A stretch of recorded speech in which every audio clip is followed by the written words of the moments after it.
தமிழ்நாட்டிற்கு வரும் 2ஆம் தேதி மஞ்சள் எச்சரிக்கை விடுக்கப்பட்டிருக்கிறது.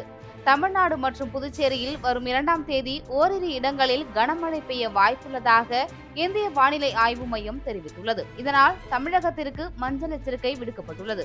மேலும் அடுத்த 2-3 நாட்களில் கேரளாவில் தென்மேற்கு பருவமழை தொடங்க சாதகமாக சூழல் உள்ளதாகவும் கூறப்பட்டுள்ளது. கேரளாவில் இன்றும் நாளையும் ஓரிரு இடங்களில் மிக கனமழைக்கான ஆரஞ்சு எச்சரிக்கை கொடுக்கப்பட்டுள்ளது.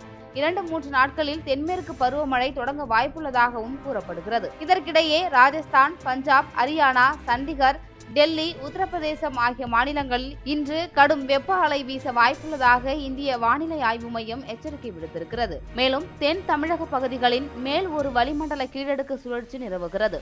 இதன் காரணமாக தமிழ்நாட்டில் ஓரிரு இடங்களிலும் புதுச்சேரி மற்றும் காரைக்கால் பகுதிகளிலும் இன்றும் நாளையும் லேசானது முதல் மிதமான மழை பெய்யக்கூடும்.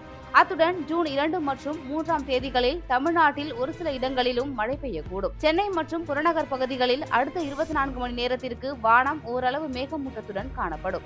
அதிகபட்ச வெப்பநிலை 40 முதல் 41 டிகிரி செல்சியஸை ஒட்டியும், குறைந்தபட்ச வெப்பநிலை 30 முதல் 31 டிகிரி செல்சியஸை ஒட்டியும் இருக்கக்கூடும்.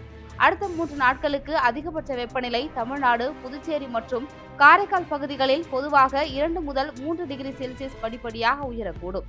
குமரிக்கடல், மன்னார் வளைகுடா மற்றும் அதனை ஒட்டிய தென் தமிழக கடலோர பகுதிகளில் சூறாவளி காற்று மணிக்கு 35 முதல் 45 கிலோமீட்டர் வேகத்திலும், இடையிடையே 55 கிலோமீட்டர் வேகத்திலும் வீசக்கூடும்.